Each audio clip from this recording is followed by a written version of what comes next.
When I first switched to a plant-based diet for my health, I was doing it all wrong. I was eating nothing but junk food, thinking that I was being healthy because I eliminated some products that were getting me into trouble. But I figured out later, when my health literally did not improve at all, in fact I think it was getting worse, is that there are a lot of really rich processed foods that were the problem. It's not like you can just go plant-based and you're suddenly in good shape. You've got to get rid of the processed food, the really hyper palatable foods that keep you hooked and addicted. It's hard because these foods are labeled as healthy, but they almost never are. They almost never are. It has gotten pretty dirty out there. The way that they're doing with the labeling, and these are health marketing. foods, and we source only the best ingredients. Yeah, but if those ingredients are still trash, then it doesn't really do anything for me. Let's identify and talk about some of these foods that can get you into trouble. Number one would be the fake meats and cheeses that are designed to make you think that you're doing a better job, but you're not. They're also designed to save the animals and the planet, which is great, but we're here today to talk about health. And your health is not going to be improved if you're eating these foods. A lot of people love to say, oh, it's just a transition. There are some transition foods. It's not the fake meats and cheese. They're not going to help you to recalibrate your palate. And they're totally like concentrated. They have like so much oil, so much fat, and they're usually like a processed, extracted ingredient. It's meant to blow your taste buds away so that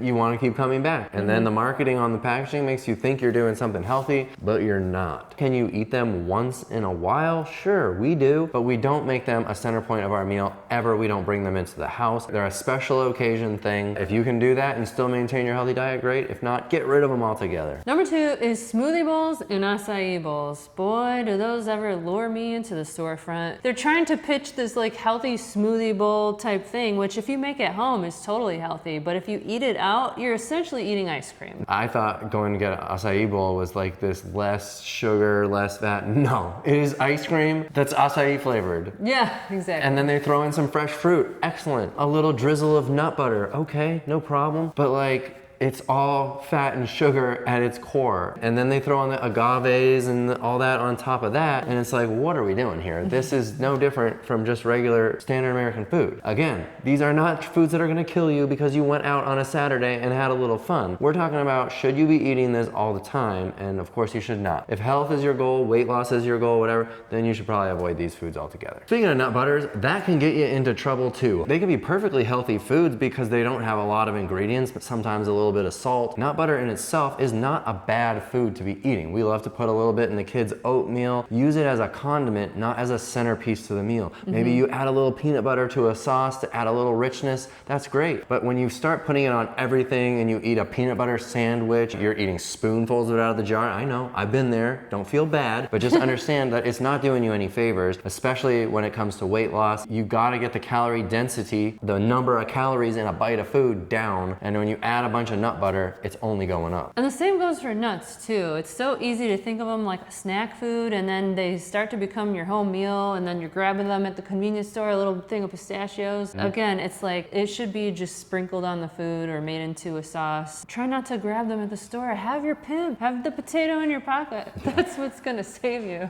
But we're not demonizing the nuts and seeds. We love them as part of our regular diet. I've got a little jar of toasted pepitas behind me. I love to sprinkle on top of a low-fat meal to add a little richness. It makes me want to come back and get another bowl. And I need to make sure I'm getting my food in. They can be really helpful, but we're just trying to tell you they can be problematic too. Next up is granola and cereal, another little snacky item. Things that they market that are heart healthy for breakfast. Cheerios? Yeah. You really have to pay attention on these because some claim to be healthy and aren't, and some can be healthier. It's a spectrum too. I'm not just gonna say that Cinnamon Toast Crunch and Cheerios are the same. Obviously Cheerios is a little bit better. Kids cereal and stuff, yeah, it's tasty stuff. Why? Because it's calorie dense, it's dried, and then it's full of sugar and often fat too. So you gotta be really careful with the conventional cereals especially. Moving a little bit healthier, the granolas can be pretty good, but they usually always have oil to add the fat. They've got lots of nuts. The ratio of the items in the granola is not really a health promoting choice. Again, it's not gonna be the thing that kills you if you have it once in a while, be aware that these are the foods that can get you into trouble. There's also the cereals that I love, which are those single ingredient puffed corn and puffed rice and puffed kamut, is that how you say it? Keep in mind, if you're replacing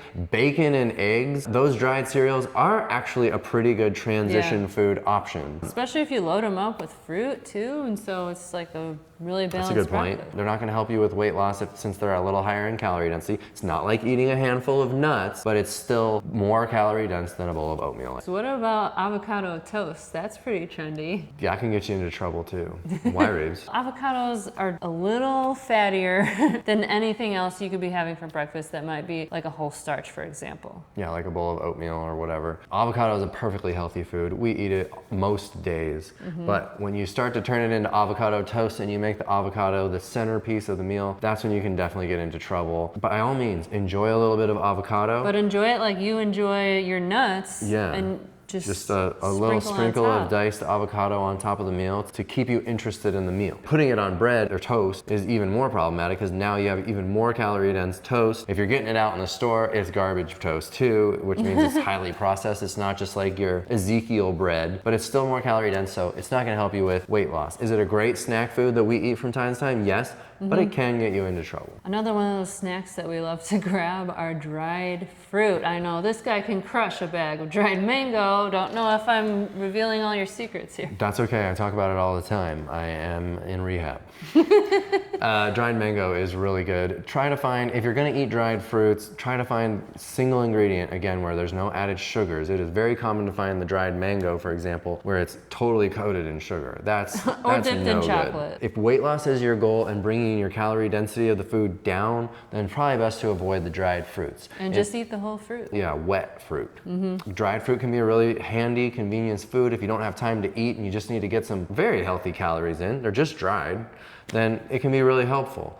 But, you know, like we said, it can get you into trouble, and it has gotten me into trouble. Lately, when I eat it, I can't just have one little Ziploc baggie full. Yeah. I'm coming back to the pantry, and I'm walking away with another handful and another handful. And then it messes with my digestion. I don't digest the dried out fruit. Really, I haven't been buying it. But again, when we talk about transition foods, it can be really helpful when you're just kind of changing things over, and you need fast, easy things to grab that still feel rich to you and tasty. You're trying to wean yourself off of a sweet tooth. It's definitely a better option than what you might have been eating before. Absolutely. But they can get you into trouble, and that's why we're bringing it up. I want to talk about one you had on this list. Reeves, you made a great list here today, by the way. Thanks. Kombucha. What a bunch of kombucha. I mean, come on. If you're that hooked to a drink, is it good for you? I love the sparkling water, LaCroix, and things like that, but I'm not hooked to them. I'm not getting them every time. I grab one for convenience because I don't want to stand over the water fountain, or I want a little bubbly, whatever. But the kombucha, it's sugary, even though they're like, oh, the bacteria ate all the sugar, it's not sugary. You're right, okay. I mean, it's essentially like soda. It's like a magic elixir you drink and you're healthy, and it's like, no, it's not this little glass of kombucha. Right. I switched from Coke to kombucha and I've experienced all these improvements. Yeah, but it's not because of the kombucha. It's because you've eliminated the Coke. That's why you're feeling better, is because you're taking the garbage out. Don't fall for the gimmicks, okay? Yeah. Enjoy kombucha if you like it. Have it as a treat. I'm not demonizing it, but it is not this miracle superfood. It's just so over-marketed. Oh, yeah. And you don't need it for probiotics. If you're going through a period of time where your gut is healing from something and you need probiotic, probably what your doctor is going to recommend is a probiotic capsule or powder of some sort. Not drink it with a bunch of sugary drink that you just can't put down and you love so much that you want to go and make it yourself. That's too hooked. If you had to take it away and you'd be really broken up about it, it's probably something you might want to consider reducing dramatically in your diet.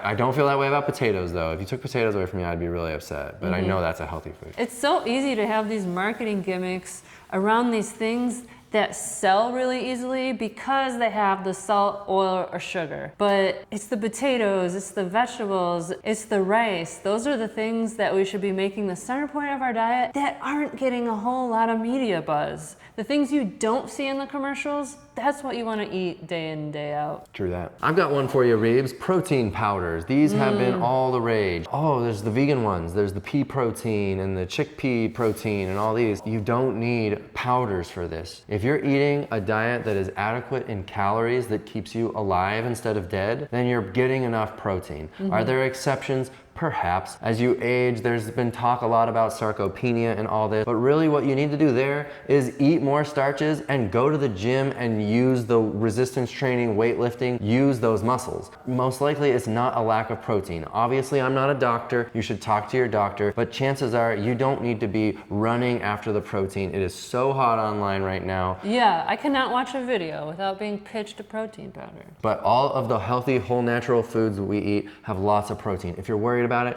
eat a little more tofu, eat more beans. These are full of protein. There's no way that if you just eat more beans and less rice, then you're gonna get more protein from that, and you're still gonna be full of calories and energy to make it a super healthy life. But don't fall for the gimmicks with the proteins. I get lots of proteins when I do make like a smoothie, for example. I'll throw in some whole foods like some oatmeal and some tofu or yogurt, some soy yogurt or something like that. So like you don't need to be doing this protein powder thing. Another one that's all over the grocery store are those energy bars. Oh my gosh, there's like a billion different brands of them. Energy bar, granola bar, trail mix bar. It's a whole aisle. Even Lara bars. Lara bars are the cleanest one I've found, and I love them. And I always have them in stock, but that's because I'm not addicted to them, and they're pretty clean ingredients. They're just more calorie dense because they have a lot of nuts. But those aren't the ones we're trying to talk about here. All the other ones are full of processed food ingredients and the protein powders we just talked about and the sweeteners. And like you can your eat protein cookie.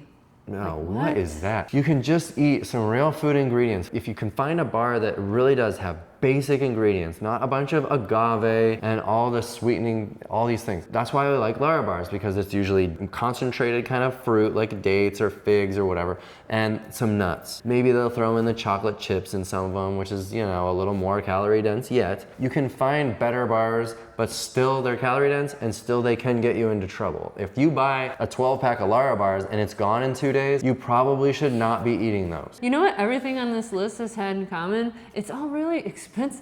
Yes, that's a good point. The healthiest food in our environment is also the cheapest food. So if you want to save money and get healthy, you should definitely eat like this. What are the foods that are getting you into trouble right now? Let us know in the comments below and we'll talk about it on the next video. Thanks for watching.